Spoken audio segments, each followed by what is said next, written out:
I never thought I would find myself writing this, but here I am. My name is Jake, and I recently discovered that my wife, Melissa, has been cheating on me. It's a situation I never thought would happen to me, at least not in my perfect little world. I mean, we were that couple. You know the one, the happy husband and wife who seemed to have it all figured out. We had been married for 5 years, and while life had its ups and downs, I honestly believed our bond was unbreakable. Melissa was the love of my life, or so I thought. She was smart, funny, and beautiful, and we built a life together that was filled with laughter and dreams. We had plans, big plans for the future. We even talked about starting a family soon. But recently something began to change. Little things at first, a late night at work, a sudden obsession with her phone, and weird excuses that didn't quite add up. I brushed them off as just stress or a busy schedule. But deep down, a pit was forming in my stomach. It wasn't until last week that I got the ultimate wake-up call. I was home, early from work one day, anticipating a cozy evening with my wife. When I walked into the living room, I noticed her phone buzzing on the coffee table. Normally, I wouldn't think twice about it, but for some reason, it caught my attention. I glanced down and saw a message pop up from someone named Mark. My heart raced. Who the hell is Mark? I hesitated for a second, but curiosity got the best of me. I picked up her phone, and as I unlocked it, "Thank you," predictive text, I was confronted with a whole world of betrayal. The messages were filled with flirtation and inside jokes that I had no part of. "Can't wait to see you again," one of them read. My blood ran cold. Another message, "Last night was incredible." I felt sick to my stomach. As if that wasn't enough, I scrolled through her Spotify playlist, something I used to enjoy. But the song titles screamed at me. Love songs that had nothing to do with us, nothing in our shared history. The lyrics felt foreign, and I realized she was dedicating them to someone else. My heart felt like it was being ripped apart. I confronted her that night. The moment she walked through the door, I could see the surprise in her eyes, quickly masked by her usual bitchy demeanor. "What's up?"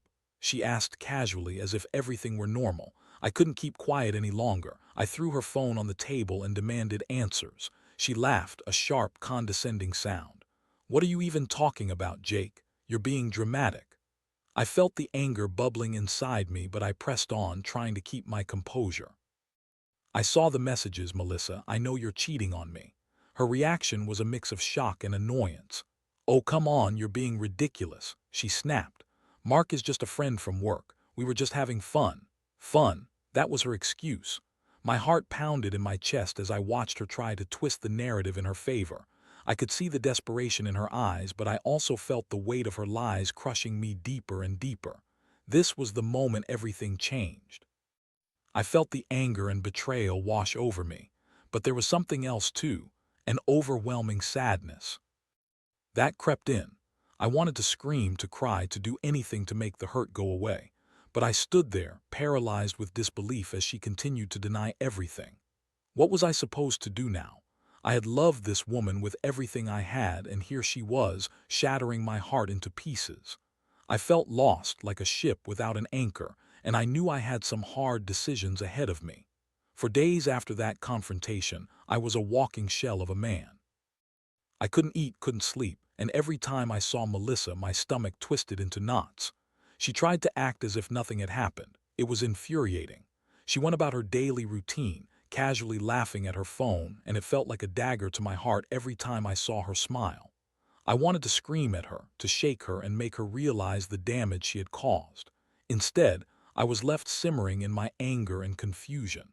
I began to notice other signs that things weren't right. The way she dressed had changed, more revealing outfits that looked like they were meant to impress someone. The little details that I used to find charming suddenly felt like a betrayal. It was as if she was trying to become someone else, someone who could attract attention from a guy like Mark. The irony of it all was that she had always claimed to be so committed to our marriage. Yet here she was, flaunting herself like a prize for someone else to take, and I was left wondering if I had ever really known her at all. I took some time off work, partly to gather my thoughts and partly because I felt like I was losing my mind. I sat alone in our living room, scrolling through the countless messages between her and this guy Mark. Every word felt like a new wound. "You're so much fun," she wrote. "I can't wait to be alone with you again." I felt bile rise up my throat. What kind of fun were they having? Was she thinking of me at all? Was I just a placeholder in her life until something better came along? I needed a plan, and I needed it fast. I started gathering information, digging deeper into her life. I created a fake account on social media and began to follow Mark. He was an outgoing guy, always posting photos and videos of his adventures. I noted the places he visited, the clubs he frequented, and the people he hung out with. The more I learned, the more the pieces began to fall into place. I discovered he was a coworker of Melissa's and that they had been spending time together outside of the office. She had claimed to be working late on several occasions, but now it all felt like a facade. I saw them together at a bar in one of Mark's photos, and the sight of them laughing together made me sick. I was furious, but I also felt a sense of urgency rising within me. I had to confront this head-on. One day, I decided to do something I hadn't thought possible. I reached out to Mark directly. I used a fake name, claiming to be a friend of Melissa, who had heard rumors of his relationship with my wife. I wanted to see how he would respond, to gauge whether he was aware of the consequences of his actions. His reply was surprisingly quick. He assured me that he and Melissa were just friends, that there was nothing romantic going on. But I could sense the bravado in his words. I knew he was lying. I could feel the walls closing in, and my heart raced as I realized I had to confront Melissa again, not just about the affair but also about the lies that had been woven into our life together. When I returned home that evening, the air was thick with tension. She was in the kitchen, pouring herself a glass of wine, and I felt a surge of anger at the sight of her so carefree.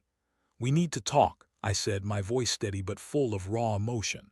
She turned to me, a frown on her face.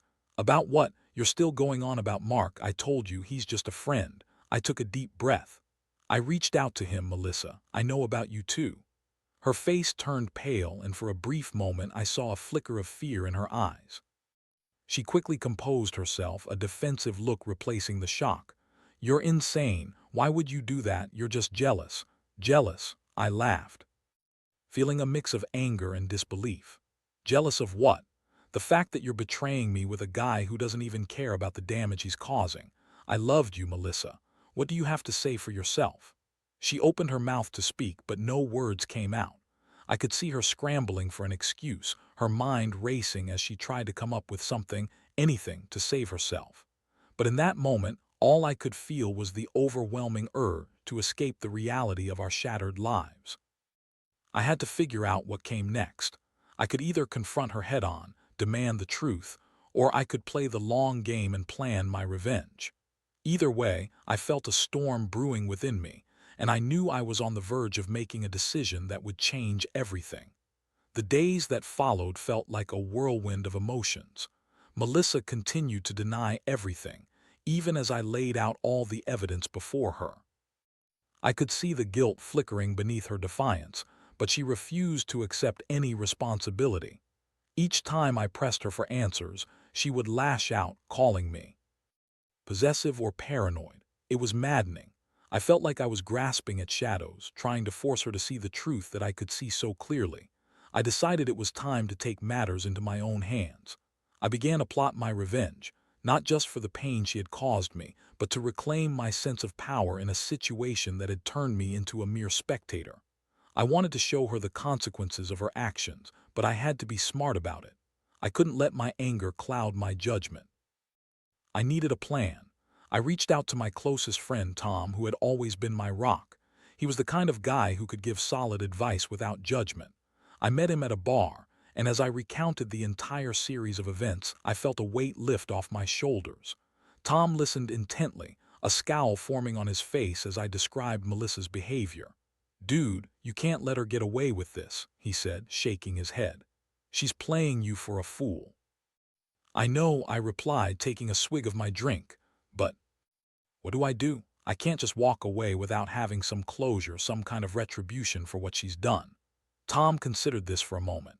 What if you turn the tables, make her feel the fear of losing you, show her that you're not the one she can take for granted? That idea resonated with me. I could become the man she least expected. I didn't want to become a villain, but I also knew that I couldn't keep living in this state of uncertainty. I would give her a taste of her own medicine. With Tom's encouragement, I devised a plan. I started to put myself out there. I signed up for a few dating apps, updating my profile with pictures that highlighted my best features, something I hadn't done in years. I began to chat with other women, flirting and laughing, something I hadn't experienced in quite a while. It was exhilarating. Each message I sent made me feel like I was taking back control of my life, and I could feel Melissa's hold on me loosening. As I started going out more, I made sure to keep Melissa in the loop about my plans. Let her think that I was moving on without her. I'd mention how I had plans with friends and how fun it was to meet new people. I could see the change in her demeanor. Her eyes would narrow, and the playful banter would fade into silence. I knew I was getting under her skin, and it felt good. One night, after I had gone out with a couple of friends, I returned home later than usual. Melissa was in the living room, scrolling through her phone. Her expression went from indifference to concern as she looked up at me. "You're late," she said, her voice laced with a mix of annoyance and curiosity. "Out with someone special?" I smirked, playing it cool. "Just hanging out with some friends, you know how it is." That's when I decided to test the waters. "I met someone interesting tonight. She has a great sense of humor. We had a lot of fun." I watched her expression shift, her eyes narrowing as she processed my words. "Oh, really? And how's that going to work? You don't even know her." I shrugged, feigning nonchalance. "You never know, it's a crazy world out there." Her irritation was palpable, and for the first time in a long while I felt a flicker of satisfaction. I knew I had struck a nerve. Melissa tried to put on a brave face, but the cracks were beginning to show. Over the next few days, I noticed her behavior changing. She became more hyper-focused on her appearance, often dressing up even when we were just hanging out at home. She was trying to reassert herself, to prove that she was still the catch she'd always claimed to be. It was a desperate attempt to distract from the truth that was creeping closer to the surface. I could see her trying to keep her composure, but the tension between us was thick enough to cut with a knife. One evening, as we sat on opposite ends of the couch, I decided to throw another curveball her way. "You know, I think I might be ready to start dating again," I said casually as if it were an afterthought. Melissa froze. "What?" "Yeah," I continued, my heart racing.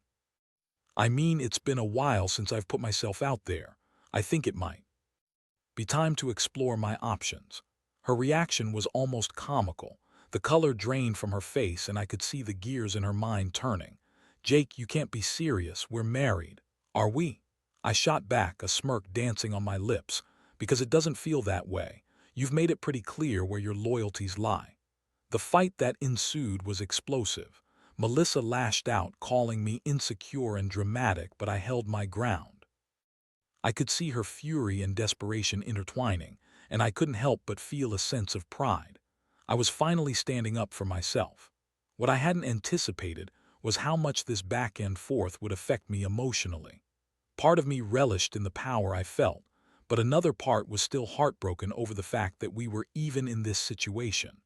I tried to reconcile the anger and the sadness, but it felt like I was on a roller coaster with no way off.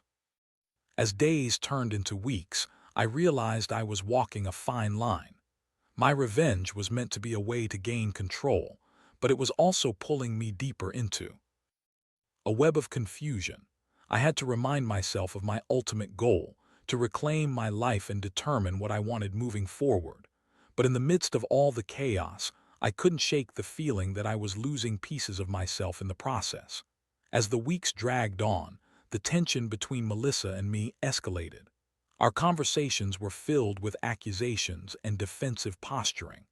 I could sense that she was no longer as confident in her lies. Each time she attempted to downplay her relationship with Mark, it was laced with desperation. I saw glimpses of fear flickering in her eyes, and it was a strange mix of satisfaction and sadness for me. I had put myself out there, and now I was watching her squirm under the weight of her own betrayal. But I also felt a gnawing sense of emptiness. I had set out on this revenge path to reclaim my sense of power, but every time I pushed her, I felt like I was losing a part of myself in the process. The fun I had initially found in flirting with other women started to feel hollow. I was still angry, but the thrill was fading. Deep down, I wanted closure, understanding, and perhaps even a glimmer of the love we once shared. I didn't want to become someone consumed by rage and bitterness.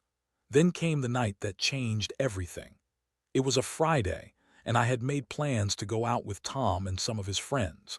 I wanted to escape the house, to remind myself what it felt like to be around people who cared about me. As I was getting ready, I noticed Melissa in the living room, her eyes glued to her phone. She was still in the same dress from earlier, the one that hugged her curves and accentuated everything I used to love about her. But it felt tainted now, a reminder of the person I couldn't trust.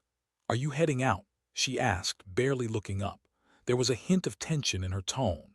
"Yeah, just going out for some drinks. You know how it is," I replied, trying to maintain a casual demeanor. "Have fun," she said, but there was a sharpness to her voice that I couldn't ignore. I left the house feeling a mix of freedom and guilt. I'd never intended for this to turn into a prolonged game of revenge. I just wanted to feel like I had a say in my own life again. When I arrived at the bar, I was greeted by Tom and a couple of his friends. The atmosphere was lively, filled with laughter and music, and for the first time in a while, I felt a flicker of happiness. We talked about everything and nothing, and I found myself laughing more than I had in weeks. As the night progressed, I shared some of the details about my situation with Melissa and Mark, and I could see the disbelief on their faces. "Dude, you deserve better than this," Tom exclaimed, shaking his head. "This isn't love, it's a mess." "I know," I replied, my voice heavy with resignation. "But it's hard to let go. We had so much good stuff between us, at least I thought we did." Tom nodded, his expression serious. "You can still find a way out of this. You need to decide if it's worth fighting for or if it's time to walk away." As I pondered his words, I felt a sense of clarity wash over me. I needed to confront Melissa one last time, not just to express my anger, but to communicate how deeply her betrayal had hurt me. It was time to lay everything on the table and decide if there was any way forward for us. But as the night wore on and the drinks flowed, I found myself flirting with a woman named Sarah. She was smart, engaging, and had a laugh that made my heart feel lighter for the first time in months. We exchanged numbers, and by the end of the night, I felt a spark of hope that perhaps I could find happiness again. When I returned home, I was both exhilarated and apprehensive. I had enjoyed myself, but I was also aware that I had crossed a line. I noticed the light in the living room was still on, and as I stepped inside, I found Melissa sitting on the couch, her face pale. "Where have you been?" she demanded, her eyes swirling with a mix of anger and concern. "I was out with friends," I replied, trying to keep my voice steady. "Just friends." She shot back, her tone dripping with sarcasm. "You expect me to believe that?" "It doesn't matter what you believe," I replied, my patience wearing thin. "You're the one who's been lying to me. While you were out with your friend, I was living my life for once." Her expression hardened, and I could see the facade of confidence crack. "You think you can just do whatever you want," she sneered. "You're still married to me whether you like it or not. Is that what you believe? Being married means lying and cheating?" I challenged, stepping closer. "You lost the right to make those claims when you decided to betray me. I deserve better than this." We stood there, locked in a heated confrontation, and I could feel the walls closing in again. The anger I had felt earlier surged back, but I forced myself to take a deep breath. "We need to talk about this," I finally said, my voice quieter. She hesitated, and I could see the panic in her eyes. "What do you want to talk about? You've made it clear how you feel." I took another breath, trying to steady my racing heart. "I want to know if you even care about this relationship anymore, because if you don't, then maybe it's time we consider what comes next for both of us." The silence that followed was deafening. I could see the gears turning in her mind, and finally she spoke, but not with the defiance I had expected. "Jake, I didn't mean for it to happen. It just did." I was confused. "Confused?" I echoed, feeling the anger rise again. "Confused is not an excuse for betraying someone you love. You didn't just hurt me, you shattered everything we built together." Her eyes filled with tears, and for a moment I thought I might see genuine remorse, but it quickly turned into anger again. "What do you want me to say? That I'm sorry? That I'll change? You think I wanted this?" I felt the weight of her words pressing down on me. I needed to decide if I could forgive her, even if it meant letting go of the love I once felt for her. As I stood there, I realized I was on the brink of a turning point. Would I continue to fight for our marriage, or was it time to finally cut ties and walk away from the pain she had caused? The confrontation with Melissa left me feeling emotionally drained. I stared at her, searching for some sign of the woman I had fallen in love with, but all I saw was the shadow of the person who had broken my trust. The tears in her eyes stirred something in me, a flicker of empathy, perhaps, but I quickly shoved it aside. I couldn't let myself feel sorry for her. I had to focus on what this meant for me, for us. "Do you still love me, Melissa?" I asked, my voice barely above a whisper. It was a question that had lingered in the air, unasked, for far too long. It was vulnerable, and I hated that I had to put myself in this position, but I needed to know if there was even a thread of hope left to salvage. She looked away, and I felt my heart drop. "Of course I love you," she exclaimed, but her tone lacked conviction. "I just got caught up in something I didn't mean to. It was stupid. I never wanted to hurt you." "But you did, Melissa," I shot back, feeling the anger bubble up again. "You hurt me in ways I couldn't have imagined. I need to know if you're willing to fight for us or if you're just going to keep playing games." Her expression was a mix of regret and defiance as she struggled to find the right words. "I don't know, Jake. I messed up. I don't know if I can fix this." That admission hit me like a punch to the gut. The reality of our situation crashed over me, and I realized I was at a crossroads. I could either keep fighting for a relationship that might be beyond repair or take the painful step of letting go. In that moment, I decided to lay it all out on the table. "I'm willing to give this one last shot, but it's going to take more than just words. I need to see you committed to making things right. I don't want to be with someone who is half in and half out," I said, my voice steady. Melissa nodded, a flicker of hope igniting in her eyes. "I can do that. I'll do whatever it takes to prove it to you." "Then let's start with honesty," I replied. "No more lies. I want to know everything, every detail about what happened with Mark, how it started, and why you felt you needed to stray." She hesitated, and I could see the internal struggle playing out across her face. "Jake, it was a mistake." "No," I interrupted, my voice firm. "It was more than a mistake. It was a choice you made. And I need to understand why you chose him over me." Tears streamed down her face as she began to share. "It started as a friendship. He was just someone to talk to. I felt lonely at work and things weren't great between us. I didn't know how to reach out and say that." As she spoke, I felt a mixture of anger and compassion. I understood the loneliness she described. We had both felt disconnected at times, but that didn't justify her actions. "So instead of coming to me, you chose to betray me." She nodded, her voice trembling.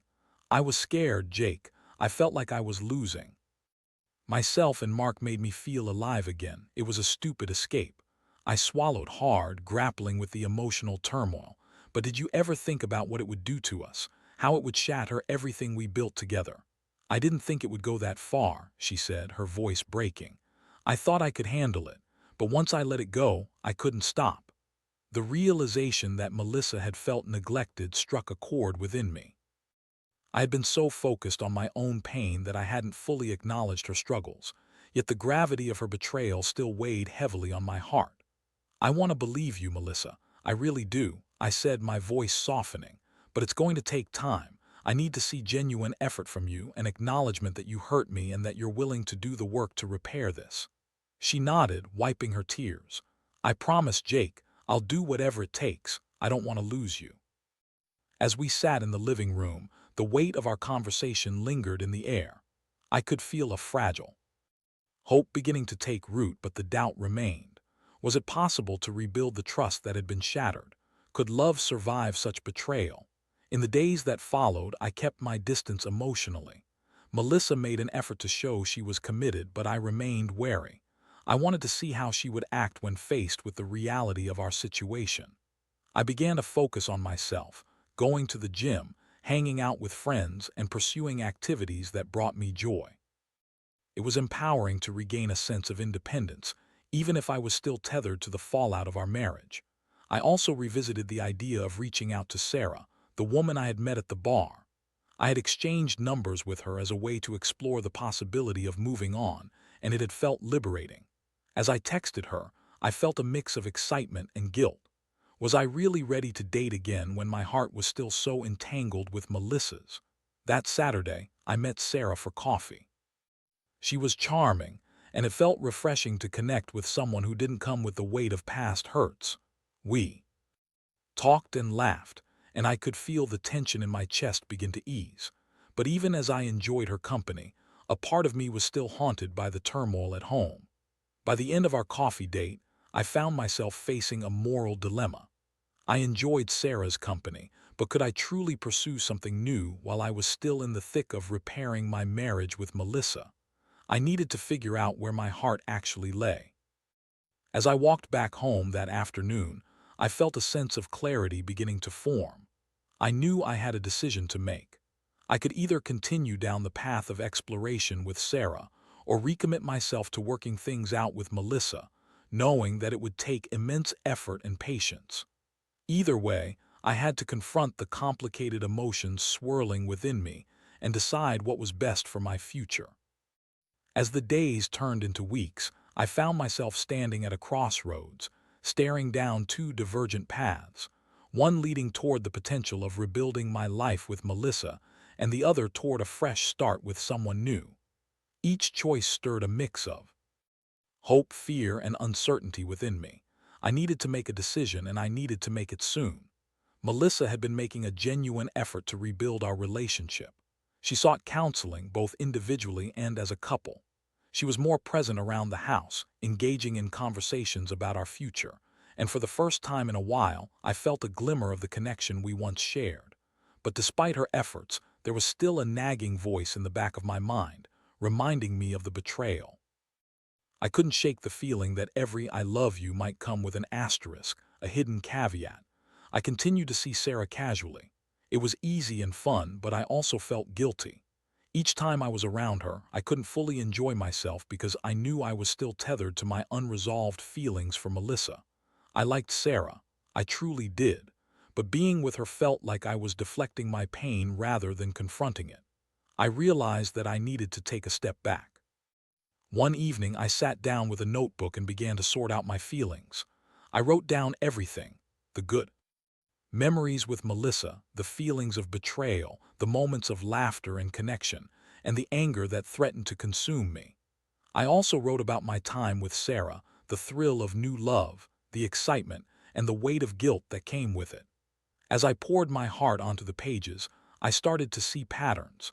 I was trying to heal while simultaneously avoiding the deeper issues in my marriage. After a long night of reflection, I reached a pivotal conclusion. If I truly wanted to move forward, whether it was with Melissa or someone new, I had to confront the issues head-on. I had to give our relationship one last chance, armed with the knowledge that it could still implode but also flourish if we both put in the effort. I called Melissa and asked if we could talk.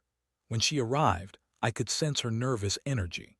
We sat across from each other in the living room, and I took a deep breath. "We need to have an honest conversation," I began, feeling the weight of the moment. "Okay," she replied, her voice shaky. "I want to try and make this work," I said, making eye contact. "But it's going to take both of us to commit to the hard work required. I need to know that you're fully in this and that you're willing to do what it takes to rebuild our trust." Her eyes widened and I could see the relief wash over her. "I swear I am, Jake. I'll do anything. I don't want to lose you again." I nodded, appreciating her sincerity. "But I also need to be honest about my feelings. I've been seeing someone else. It's not serious, but I've realized that I haven't given us the closure we need. I can't move forward if I'm still holding onto my feelings for you while exploring something new." The expression on her face shifted from concern to understanding. "I get it. I didn't want to admit it, but I know you have every right to explore your options. I hurt you, and I can't expect you to just forget about that." "Exactly," I said. "I want to be fair to both of us. If we're going to try again, we need to fully commit to each other without distractions. So, I'll stop seeing Sarah, but I need your assurance that you'll be transparent with me moving forward. No more lies. It has to be built on honesty." She nodded, tears welling in her eyes. "You have my word. I'll be honest with you from here on out. I never wanted to hurt you, and I don't want to lose you again." We ended up talking late into the night about our fears, our hopes, and what we truly wanted. It was the most open conversation we had had in years. I felt a weight lift as we finally began to confront the cracks in our foundation, discussing everything we had avoided in the past. Over the following weeks, we committed to rebuilding our relationship from the ground up. We attended couples therapy together, and I found myself grateful for the opportunity to share our feelings in a safe space. Each session uncovered deeper layers of our emotional wounds, and for the first time, I felt hopeful. Melissa was earnest in her efforts, and slowly the trust began to mend, albeit cautiously. I still thought about Sarah from time to time and what could have been, but I knew I was making the right choice for myself. I was choosing the possibility of healing with Melissa, and I was determined to focus on our future rather than the mistakes of the past. Months later, we celebrated our anniversary with a small dinner at home, just the two of us. As we sat across from each other, I marveled at how far we had come. The love that had once felt so distant was beginning to reignite, and I felt a warmth in my chest that had been missing for so long. "I'm proud of us," I said, raising my glass. "Here to new beginnings."